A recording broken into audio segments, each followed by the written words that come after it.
В Сысольском районе и Сыктывкаре экстренные службы отрабатывали схему взаимодействия при чрезвычайных ситуациях. В столице спасали человека, провалившегося под лед. На Сысоле ликвидировали последствия крупного ДТП.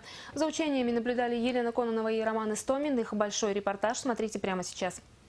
Смотри за ним внимательно. Где он уйдет под воду, если вдруг. Чтобы вы могли его прыгнуть, вытащить. В затоне сыктывкарского поселка Вальтедор в воду провалился человек. Еще несколько минут назад он устойчиво стоял на льду и просил о помощи. Как ты себя чувствуешь? Все отлично. Как отлично. Помощь требуется. Воды, дай его подышать. Он нахлывался воды, сделай ему искусственное. Давай, сольем воду, сольем с него воду, сольем. Слей воду, слей.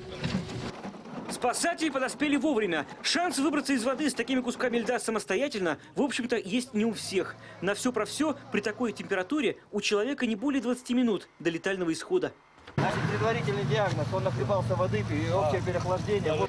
Чаще всего под лед уходят рыбаки и нетрезвые граждане. Иногда это одно и то же. Привлекает лед, который уже освободился от снежной подушки и вроде бы не вызывает нареканий. К тому же бытует миф: если водоем стоячий, то лед еще будет долго прочным.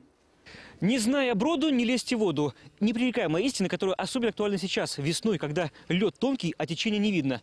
Но на страже наших с вами интересов Республиканская служба спасателей и МЧС, за всем этим наблюдает полковник Нецкий. Олег Николаевич, вот как вы оцениваете сегодняшнее учение? Сегодняшняя тренировка направлена на отработку навыков всеми спасательными службами. Сегодня средств спасения есть большое множество, которые применяются. И данная тренировка направлена на то, чтобы спасатели сегодня в данных условиях на льду, при шугоходе, при полыньях отработали все свои навыки и с применением всех возможных средств, которые имеются у них на вооружении. Вот есть такие счастливые истории, когда на самом деле человека спасли, а они потом вытащили? Есть и в этом году, когда уже сегодня городские наши отряды на дежурстве уже спасли ряд людей, которые проваливались, переходили вот и в Заречье, Сыткиркиш, там, где дежурит сегодня на Алешинской переправе.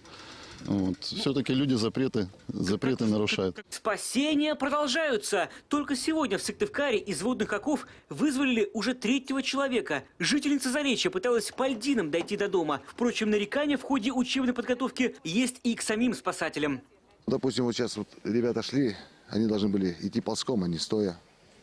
Вот республикой ползла.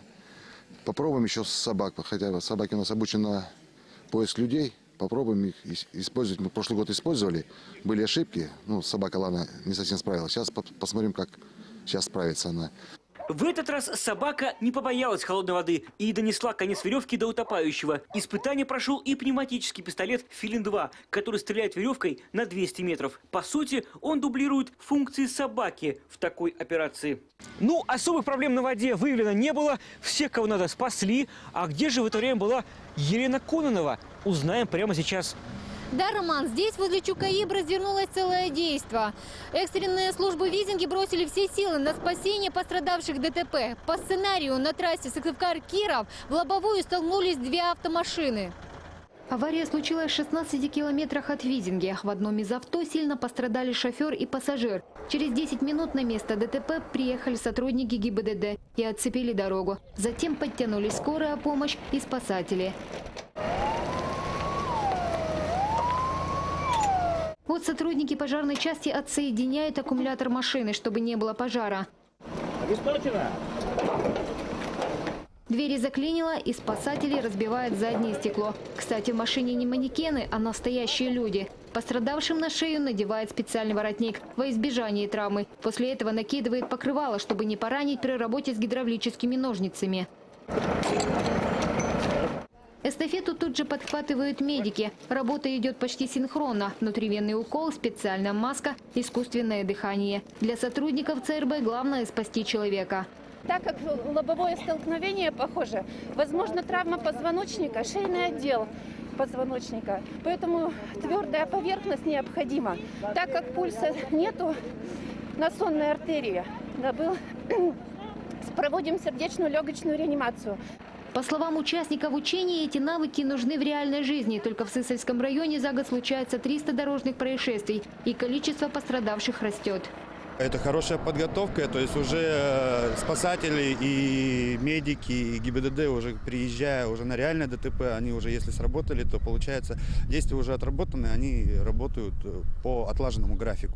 Опыт старших коллег перенимают воспитанники детской пожарной части, которые в Визинге открыли год назад. Некоторые подобные ДТП видели воочию. Девушка столкнулась с автомашиной ВАЗ-21 Нива. Девушку извлекали буквально минут 10.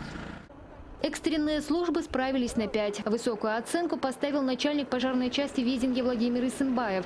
Следующее учение в июле-августе. Тогда придется отрабатывать более сложный сценарий с горящим автобусом и большим количеством пострадавших. Елена Кононова, Кирилл Шучалин, телеканал Юрган, Сысольский район.